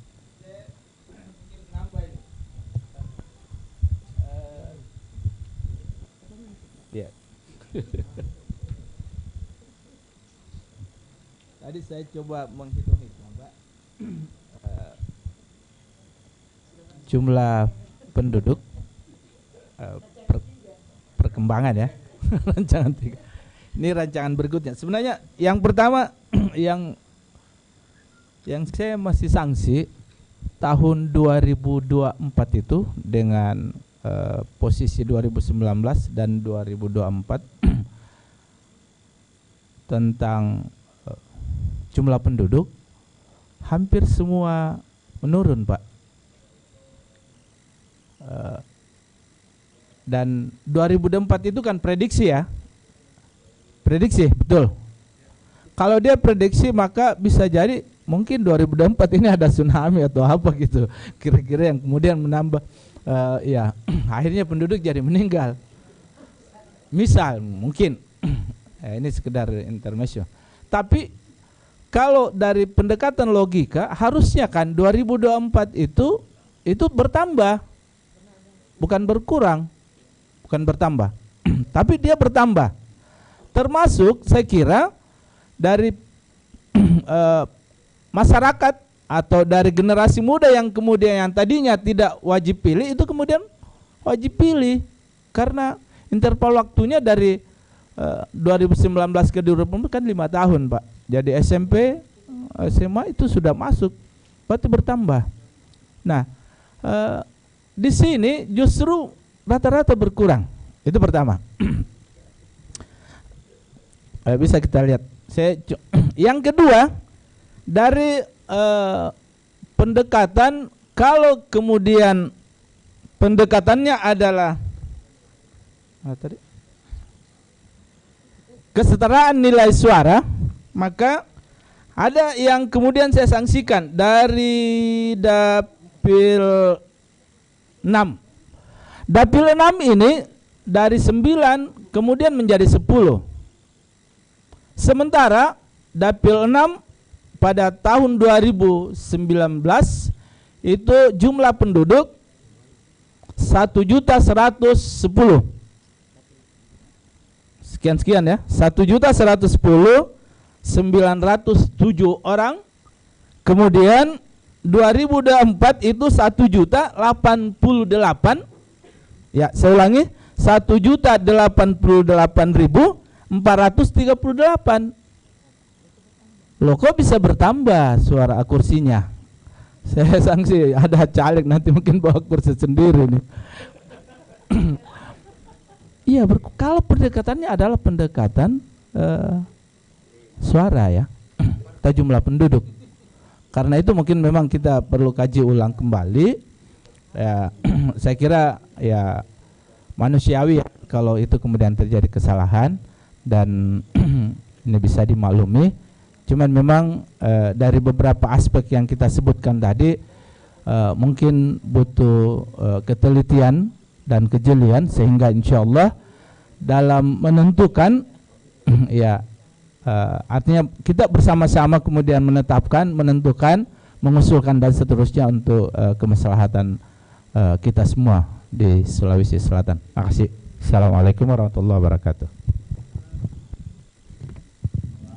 Nah, ternyata memang membuka lagi cakrawala kita berpikir ini soal skenario perubahan penduduk ya, perubahan komposisi jumlah penduduk pada tahun hari H penyelenggaraan pada tahun 2024. Nah, itu kayaknya penting dipertimbangkan juga nanti untuk memperlihatkan simulasinya, tingkat presisi simulasi dengan kondisi data penduduk hari ini ke 2024. Nah, dengan kata lain kalau begitu sebenarnya kita percaya bahwa KPU sebagai penentu akhir lah dari keputusan tentang bagaimana dapil diatur ulang atau ditetapkan ulang berdasarkan aspirasi dari forum. Misalnya soal jarum jam ini kan sebetulnya menurut saya satu perubahan ya, kecil tapi dia memberikan satu berpikir yang sangat konsisten dari 1 ke dapil 11. Nah, yang dengan kata lain ada kemungkinan misalnya kita atau KPU memikirkan kembali kemungkinan simulasi ketiga sebagai acuan rancangan yang harus dipertimbangkan oleh KPU pusat. Nah, rancangan 3 ini poin-poinnya itu sudah kita sebutkan, sudah kita bahas tadi. Yang pertama tentang perubahan demografi ke depan itu akan mempengaruhi juga dalam melihat merespon itu, karena itu basicnya memang data penduduk. Lalu kemungkinan itu untuk bisa terjadi bisa saja misalnya tentang komposisi dapil di dapil berapa itu Jeneponto Bantaeng Selayar disandingkan dengan Sinjai dengan Bulukumba, dengan mempertimbangkan aspek tadi aspek soal integritas wilayah dan kohesivitas. Lalu tentang selisih yang 0,5% tadi, 0,59% sampaikan oleh Bawaslu di dapil tersebut, ya, itu berkaitan dengan kesetaraan nilai suara. Apakah memungkinkan ini dibikinkan juga satu simulasi kemungkinannya, itu kemungkinan bisa terjadi. Itu yang menjadi masukan dalam FGD ini. Lalu tentang Luhut Timur itu juga dipertimbangkan, diberikan satu pandangan dari FGD kepada forum ini untuk dilihat kembali kemungkinan-kemungkinan untuk bisa dirancang ulang dari aspek misalnya pengembangan dapil ya untuk wilayah Luhut Timur ya, aspek-aspek integritas wilayah juga tentang dengan kohesivitas gitu. Nah, kemudian apa lagi ya yang penting ini? Ya, saya rasa itu yang paling substantif ya, yang penting buat kita semua dari peserta. Ya, kalau saya kembalikan lagi, apakah poin-poin itu kita merasa poin-poin yang saya sebutkan tadi, mudah-mudahan itu memang mencerminkan dari aspirasi floor ini, FGD ini. Yang tadi saya sebutkan itu sebagai masukan bagi KPU untuk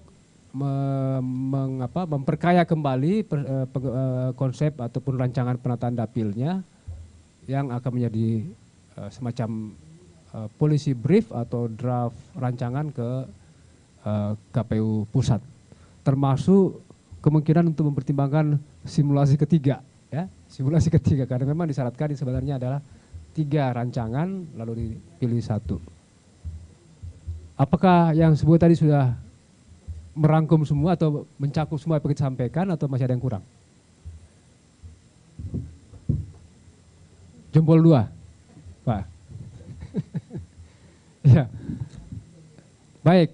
Mudah-mudahan memang begitu yang bisa kita diskusikan, kita masukkan. Nah, tentunya kita akan juga mendengarkan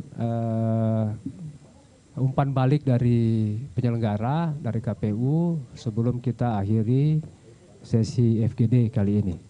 Tapi saya persilakan Mas Ramanggali. Baik, terima kasih Pak Nawir. Assalamualaikum warahmatullahi wabarakatuh. Saya ingin memulai memberi informasi awal bahwa soal data yang kita gunakan di dalam penataan dapil.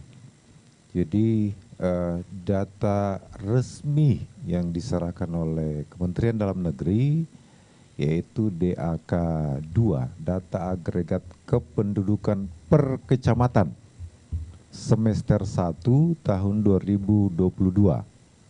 Ini yang kemudian dijadikan rujukan dalam penataan dapil tingkat kabupaten kota. Lalu kemudian tentunya data agregat kependudukan semester 1 tahun 2002 itu berhubungan juga dengan tahapan. Karena di tahapan itu penetapan dapil itu ada di bulan 2. Jadi kalau mau tunggu 2024 berarti penataan dapilnya nanti. Karena bulan Mei itu sudah pencalonan. Jadi ada dulu daerah pemilihan baru kemudian ada calegnya. Begitu tahapan di pemilu. Jadi kenapa semester 1 dipakai? Karena penyusunannya itu di 2022.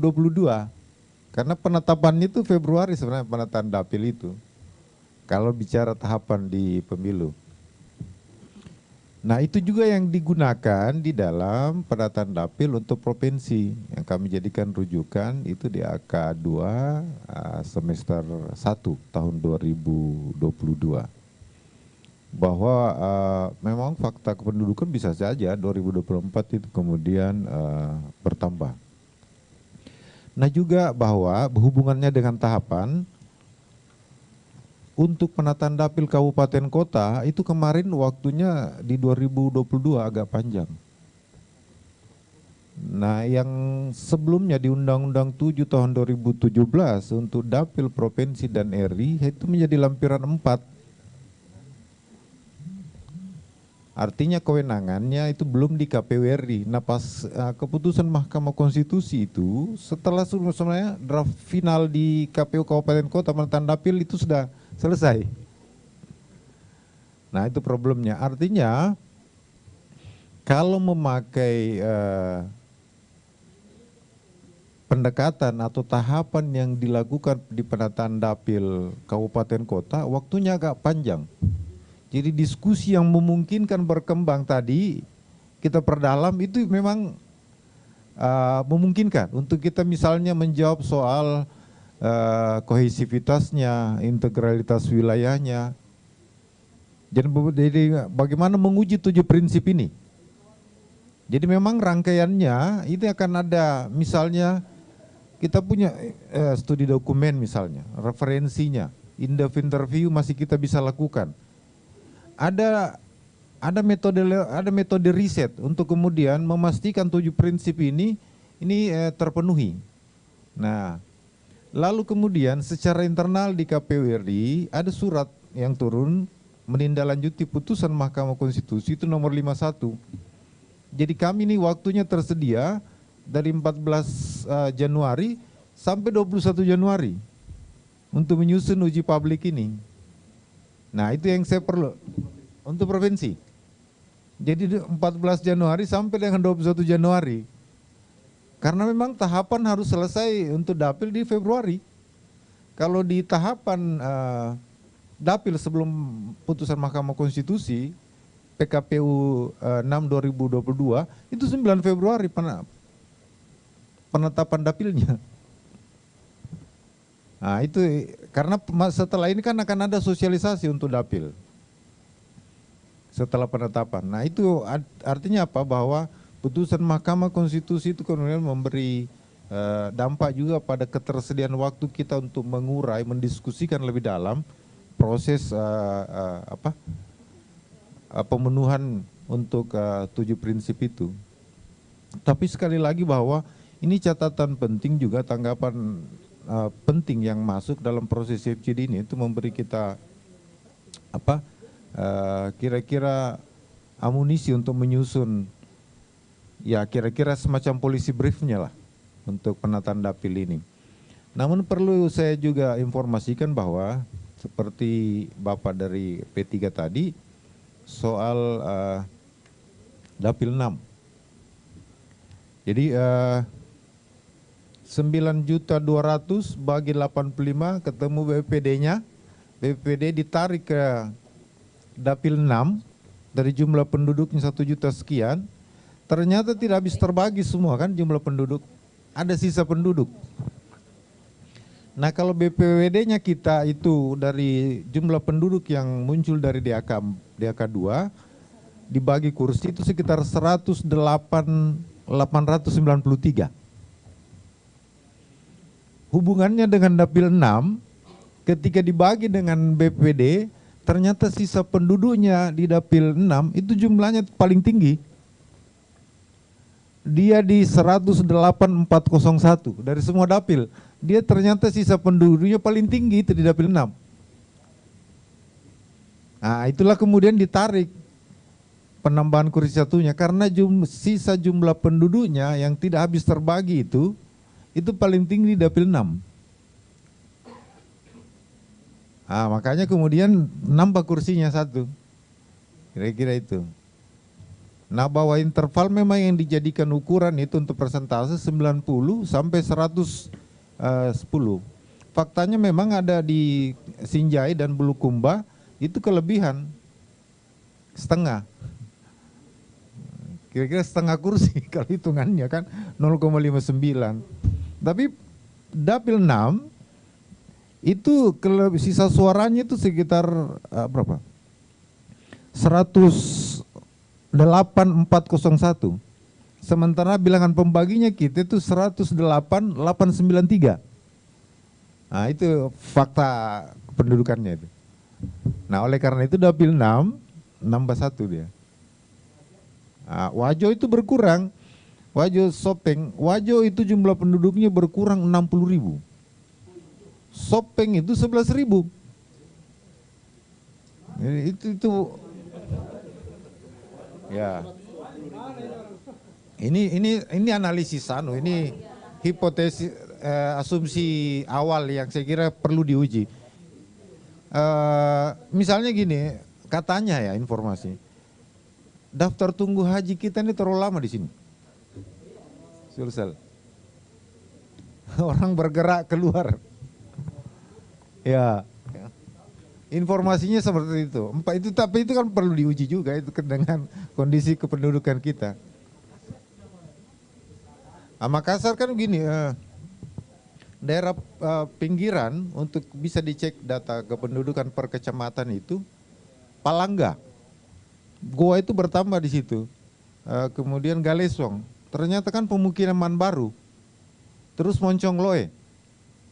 Pemukiman baru, Patalasang. Itu banyak penduduk. Pemukiman perumahan baru. Jadi Makassar penduduknya dari ya itu Takalar bertambah kursi agak salah satunya penyumbang terbesar Galesong. Ya, perumahan baru dibuka ke sana.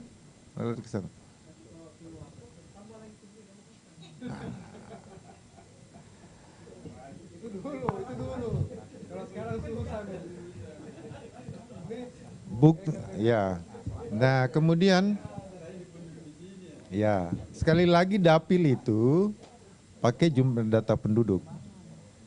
Kalau pencalonan untuk data dukungnya untuk DPD itu pakai DPT. Nah, itu yang membedakan. Kalau dapil pakai penduduk. Kalau pencalonan DPD untuk data dukungnya itu pakai DPT. Makanya hitungannya 3.000. Sebarannya 12 karena 50% dari 2 kabupaten kota. Nah itu yang membedakan. Jadi bukan pakai DPT kita, pakai penduduk. Gitu. Nah saya kira itu gambaran, saya kira terima kasih, ini menjadi catatan kita untuk melihat tadi termasuk usulan dari Bawaslu untuk melihat persentase dan kelebihan itu, bagaimana memformulasikan lebih tepat. Saya kira itu catatan dari saya Pak Nawir. Terima kasih Pak Asram. Dengan penjelasan dari Pak Asram tadi, lagi-lagi membantu kita memahami rancangan penataan dapil dari KPU dari perspektif, khususnya dari perspektif kependudukan. Sekaligus mengklarifikasi beberapa pemahaman yang tidak tepat ya berkaitan dengan masalah DPT dengan kependudukan. Yang terutama juga yang menarik itu karena tanpa kita sadari bahwa pergerakan penduduk memang semakin dinamis, perkotaan, wilayah-wilayah pedesaan semakin menuju kota, dan itu berkonsekuensi pada perpindahan penduduk. Itu akan sangat berpengaruhi nanti dalam hitungan-hitungan kursi maupun penataan dapil. Saya tidak ingin mempanjang kayaknya, saya lihat waktu jam 12.18. Kita sangat efektif, efisien waktu juga, dan sama-sama berkomitmen untuk mempercayakan, menyerahkan kepada KPU sebagai penyelenggara untuk menyerap aspirasi kita, mengolah aspirasi kita menjadi sebuah rancangan dapil yang akan kita lalui nanti dalam tahapan penyelenggaraan pemilu yang semakin dekat, yang sementara jalan ini. Secara itu semua Bapak Ibu sekalian, terima kasih sudah hadir, sudah berinteraksi, sudah berpendapat, sangat kontributif untuk kita semua, khususnya bagi KPU. Sekiranya ada kekurangan, harap dimaklumi. Saya pribadi mohon dimaklumi sekiranya ada yang tidak pas dalam proses fasilitasi. Wassalamualaikum warahmatullahi wabarakatuh. Aplaus dong untuk kita semua.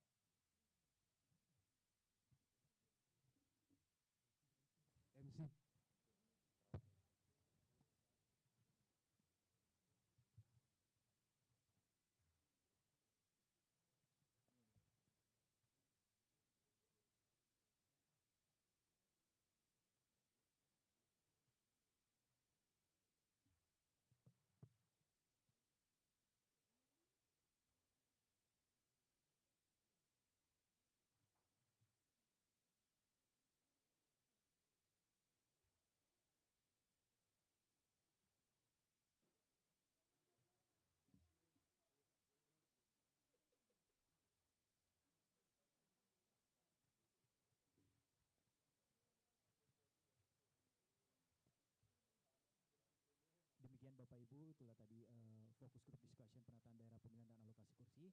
Demikian acara pada sesi kali ini dengan ucapan Bismillahirrahmanirrahim. Acara ini kami tutup. Wassalamualaikum warahmatullahi wabarakatuh. Selanjutnya peserta fokus group discussion dipersilakan untuk menikmati hidangan makan